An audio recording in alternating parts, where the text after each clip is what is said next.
luck, over which they believe they have no control. But the truth is that they are the creators of their own misfortunes, because this negative belief in bad luck is picked up by the subconscious mind and translated into its physical equivalent. Your belief, or faith, is the element that will determine the action of your subconscious mind. Once again, let me stress that you will benefit by passing on to your subconscious mind any desire that you wish translated into its physical or monetary equivalent in a state of expectancy or belief that the transmutation will actually take place. The subconscious mind will transmute into its physical equivalent, by the most direct and practical way available, any order that is given to it in a state of belief or faith that the order will be carried out. At this point, it should also be noted that because of the way that the subconscious operates, there is nothing to stop you from deceiving your subconscious mind when giving it instructions through autosuggestion. That is what I did when I deceived my son's subconscious mind. To make this deception more realistic, when you call upon your subconscious mind, you must conduct yourself just as you would if you were already in possession of the material thing that you are demanding. Editor's comments. It is an axiom of contemporary motivation theory that the subconscious mind cannot distinguish between what is real and what is vividly imagined. One of the most frequently cited studies supporting this concept was done with a group of basketball players. The players were divided into 3 teams, and the players on each team were tested on their ability to make free throws. The teams were then separated for a period of time, and each team was given instructions which they were told would improve their abilities. One team was instructed to practice making baskets on a daily basis. The second team was instructed not to practice during the period and not to even think about basketball. The third team was also instructed not to practice during the period, but instead the members were told to spend their daily practice time visualizing in detail the process of making baskets. At the end of the experiment, the teams were again tested. The team that rested showed a decrease in ability. The team that practiced showed a marked increase in ability. And the team that didn't practice but visualized making baskets showed an increase in ability almost equal to those who had practiced daily. As Hill says, you can deceive your subconscious through autosuggestion. If you convincingly plant an idea in your subconscious will accept and work with the idea as though it were a fact. But the key word is convincingly. If you try to send a message to your subconscious, but in the back of your mind you have a nagging doubt whether it will work, your subconscious will pick that up also. You will have sent mixed messages that cancel each other out. That is why Hill stresses the importance of doing it with faith. Your subconscious will not judge if it is true or false, positive or negative, but it does respond to the power of the input, how emotionalized the thought is. This is the end of the editor's comment. It is essential for you to encourage the positive emotions as the dominating forces of your mind. But faith in yourself doesn't come from merely reading instructions. Now that you understand the theory, you must begin to apply it.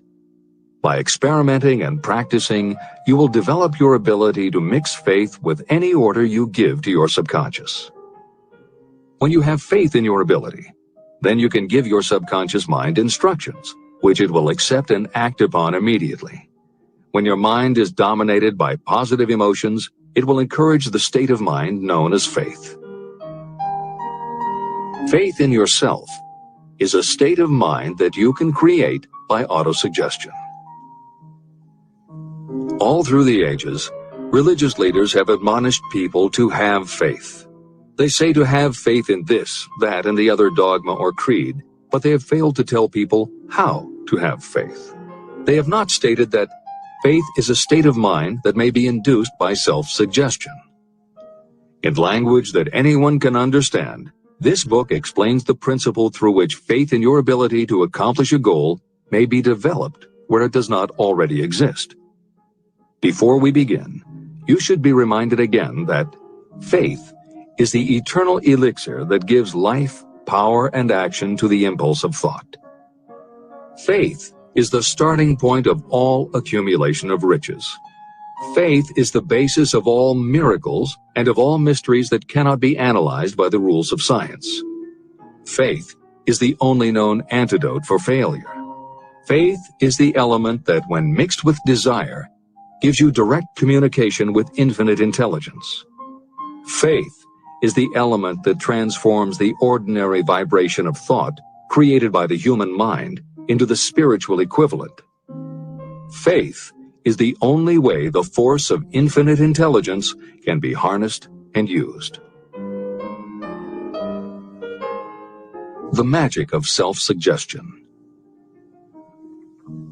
It is a fact that you will come to believe whatever you repeat to yourself, whether the statement is true or false.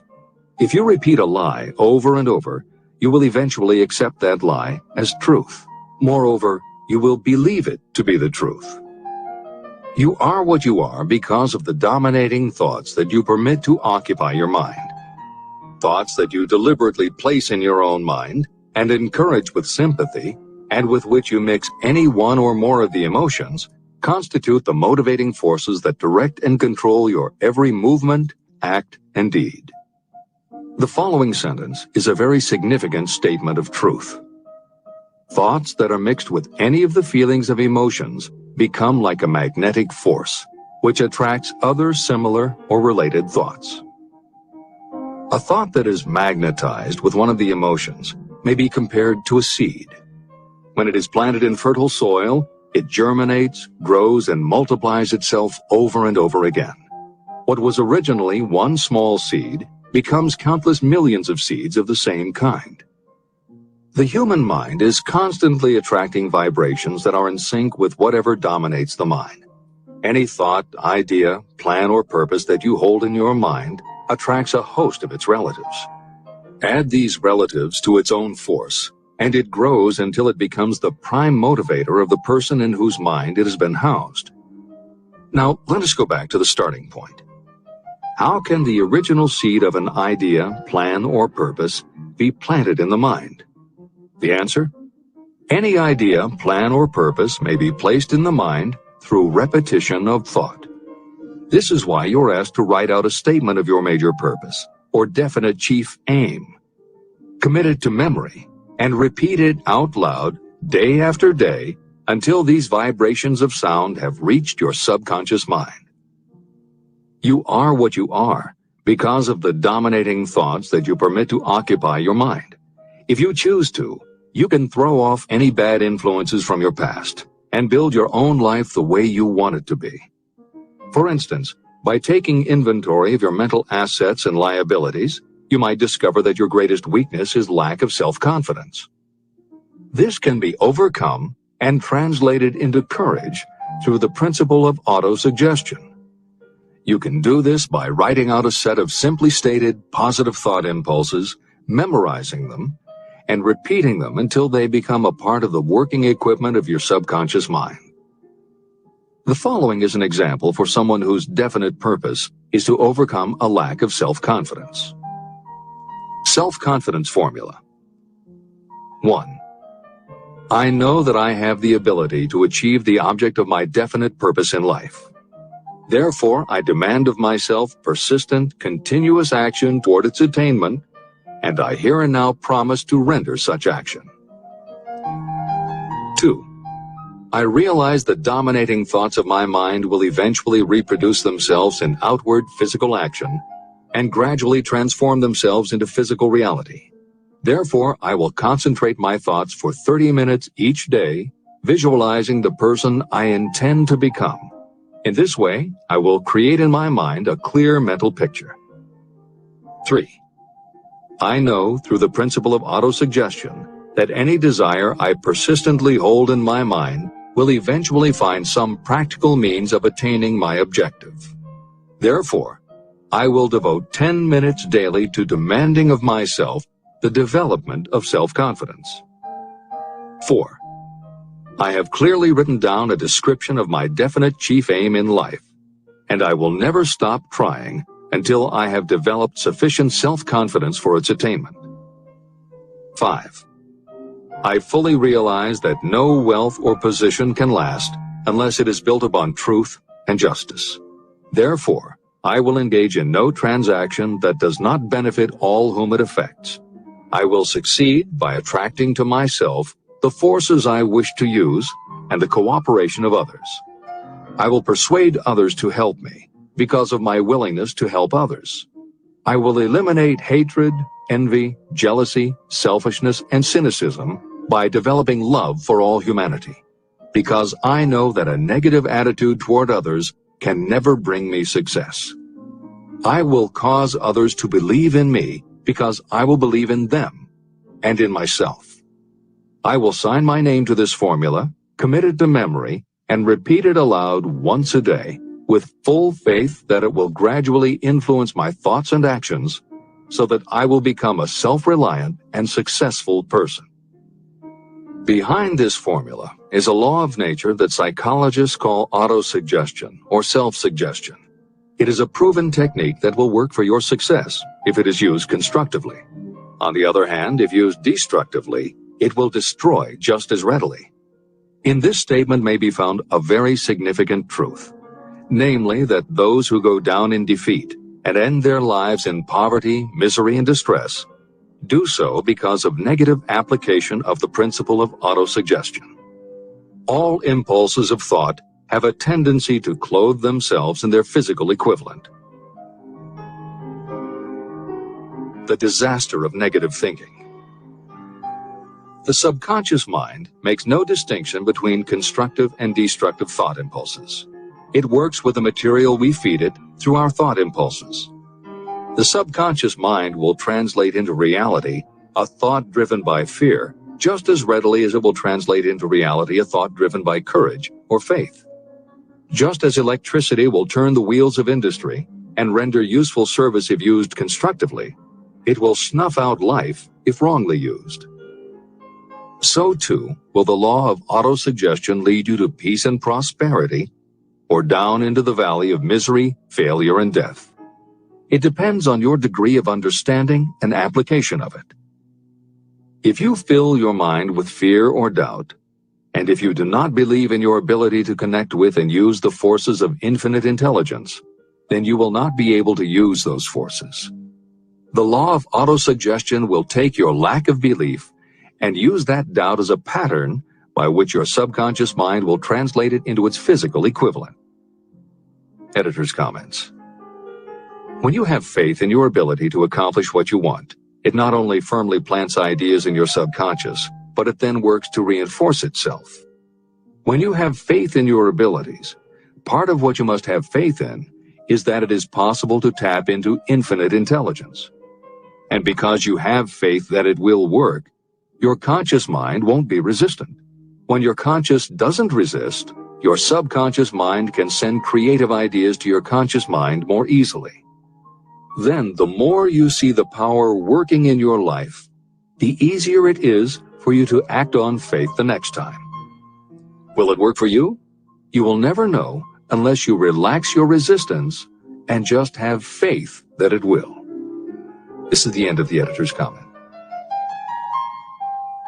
Like the wind that carries one ship east and another west, the law of autosuggestion will lift you up or pull you down according to the way you set your sails of thought.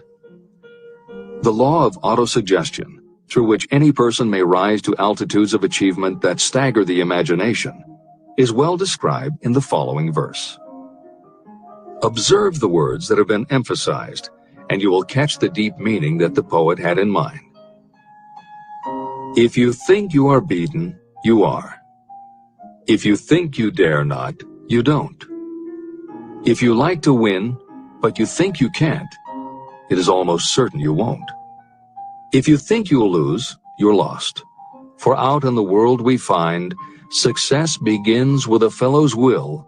It's all in the state of mind. If you think you are outclassed, you are. You've got to think high to rise. You've got to be sure of yourself before you can ever win a prize. Life's battles don't always go to the stronger or faster man, but soon or late the man who wins is the man who thinks he can. Editor's comments. As noted at the beginning of this chapter, the way in which Napoleon Hill uses the word faith is meant to have no religious connotation.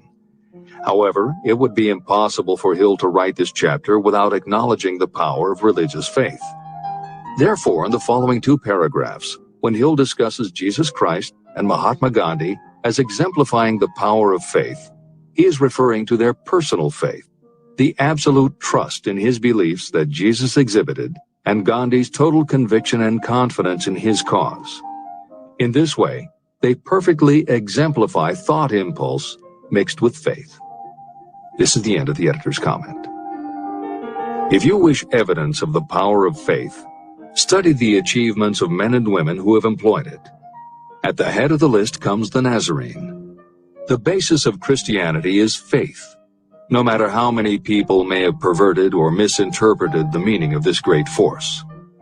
The sum and substance of the teachings and the achievements of Christ, which may have been interpreted as miracles, were nothing more nor less than faith.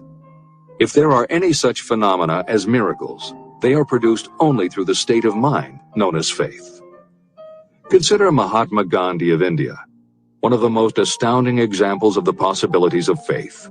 Gandhi wielded more potential power than any man living in his time, and he had this power despite the fact that he had none of the orthodox tools of power, such as money, battleships, soldiers, and materials of warfare. Gandhi had no money, no home. He did not own a suit of clothes, but he did have power. How did he come by that power? He created it out of his understanding of the principle of faith and through his ability to transplant that faith into the minds of 200 million people. Gandhi accomplished the astounding feat of influencing 200 million minds to coalesce and move in unison as a single mind. What other force on earth, except faith, could do as much? How an idea built a fortune. Editor's comment. Although the following story is not exclusively about faith, and it makes no mention of autosuggestion or the subconscious mind, Napoleon Hill included it at this point in every edition of Think and Grow Rich. In fact, as Hill says, this story illustrates at least 6 of the 13 principles of success. But faith is at the center of it. If the central figure, Charles M. Schwab, had not mixed his big idea with absolute unwavering faith that he could pull it off, the whole history of American business would have been different. This is the end of the editor's comment. The event chosen for this illustration dates back to 1900, when the United States Steel Corporation was being formed. As you read the story, keep in mind the following fundamental facts and you will understand how ideas have been converted into huge fortunes. First, the United States Steel Corporation was born in the mind of Charles M. Schwab in the form of an idea he created through his imagination. Second, he mixed faith with his idea. Third, he formulated a plan for the transformation of his idea into physical and financial reality. Fourth, he put his plan into action with his famous speech at the University Club. Fifth, he applied and followed through on his plan with persistence and backed it with firm decision until it had been fully carried out. Sixth, he prepared the way for success by a burning desire for success. If you are one of those who have often wondered how great fortunes are accumulated, this story of the creation of the United States Steel Corporation will be enlightening. If you have any doubt that a person can think and grow rich, this story should dispel that doubt. You can plainly see in the story of United States Steel the application of a major portion of the principles described in this book. This astounding description of the power of an idea was dramatically told by John Lowell in the New York World Telegram, with whose courtesy it is here reprinted. Editor's comments. In order for the modern reader to fully appreciate the following newspaper story, it is appropriate at this point to provide some background information about the main players. Charles M. Schwab was Andrew Carnegie's right-hand man and president of the Carnegie Steel Corporation. Andrew Carnegie was a wealthy and powerful steel baron whose company controlled 25% of the iron and steel production in America. J.P. Morgan was a wealthy and powerful Wall Street banker whose company had arranged the financing for many of the major industrial companies in America at the beginning of the 20th century. All the reader needs to know about the other men mentioned in the story is that at the beginning of the 20th century, finance, business, and industry were dominated by a few hundred men, most of whom had amassed great fortunes through some connection with the railroads that had opened the country. These people were well known to readers of the New York World Telegram because of their financial influence.